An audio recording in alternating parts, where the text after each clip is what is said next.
হায় হায় হায়, মাছটা গেল গেল, ধরো ধরো ধরো ধরো। মাছটা গলে গলে চলে গেল জলে।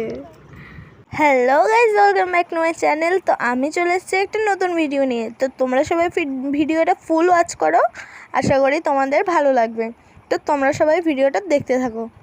তো তোমরা দেখতেই পাচ্ছ যে আমি এখানটায় মাছ নিয়ে খেলা করছি। তো দেখো, আমি একবার ধরি আর একবার ছেড়ে দিই। তো এখানটা দেখো আমি মাছটা ধরে নিয়ে চলে যাচ্ছি মাছটাকে কোটার জন্য। তো দেখো এখানে মাছ করতে গেলে যে হায় গেল, সব শেষ। তো এখানটা দেখো আমি মাছ কুটতে গিয়ে মাছটা লাফিয়ে চলে গেল জলে।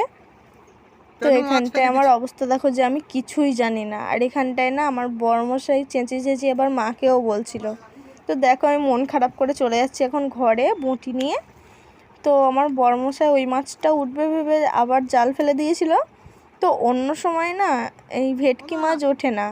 তো আজকে কি ভাগ্যে যে ভেটকি মাছটা উঠলো কি জানি। আমি হয়তো কাঁটা মাছ খেতে পছন্দ করি না বলে ভেটকিটা উঠলো, কারণ ভেটকি মাছের কম কাঁটা।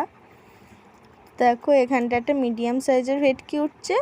এই মাছটা থাকলে কিন্তু অনেকটাই বড় হতো, কিন্তু যেহেতু আমি মাছটা আর কি করতে গিয়ে পড়ে গেছে পুকুরে, তার জন্য এই মাছটাকেই আমি রান্না করব। তো দেখো বেশি বড় না, মিডিয়াম সাইজের মাছ। তো এখন দেখো আমি আগে যে ভুলটা করছি সেই ভুলটা আমি এখন আর করব না। তো এখন আমি অনেকটাই দূরে এসে মাছটাকে কুটছিলাম। আর এখানটা দেখো ভালো করে ছাই মাখিয়ে দিয়ে না আমি চেপে ধরে রেখেছিলাম মাছটাকে, যাতে না পালাতে পারে। তো এখানটায় আমি ওর পাখনাগুলো দেখো কেটে নিচ্ছি। তো তোমরা সবাই দেখতে থাকো। এখানটায় আমি পাখনাগুলো কেটে নিয়েছি, আর এখন দেখো ওর আঁশটাকে আমি ভালো করে ছাড়িয়ে নিচ্ছি। তো তো তোমরা কারা কারা ভেটকি মাছ খেতে ভালোবাসো আমাকে সেটা কমেন্টে জানিও। আমার মাছ কুটতে কুটতে তোমরা সবাই ভিডিওটাকে লাইক করে সাবস্ক্রাইব করে দাও।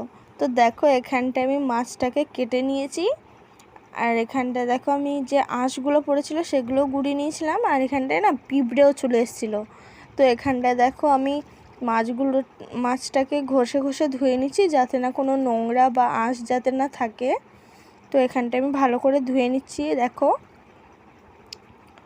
তো এখন দেখো আমি চলে এসেছি রান্না করার জন্য। তো এখানটায় বলতে গেলে আমার মাছটা ভাজা হয়ে গেছে।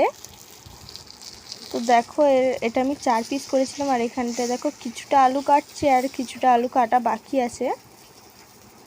তো এখানটায় না আমি এখন দেখো আলু কেটে নিচ্ছি। আলু কুটতে কুটতে মাছগুলো কিছু ভাজা হয়ে যাবে। আর এখানটায় দেখো আমার তরকারি রান্না করা হয়ে গেছে। তো দেখো প্রচণ্ড গরম, কারণ সবে নামিয়েছি আর ধোঁয়াও উঠছিল।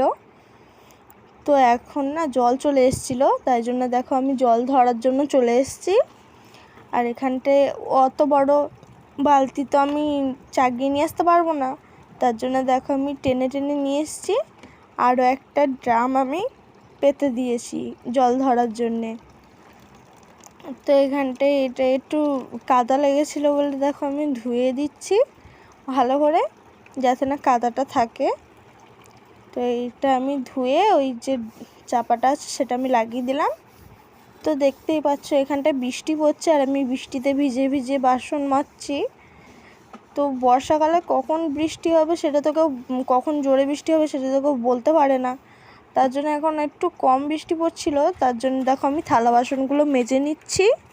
আর দেখো কেমন আকাশটা মেঘলা মেঘলা করে আছে। আর ভিডিওটা যদি ভালো লাগে তাহলে সাবস্ক্রাইব করে দাও।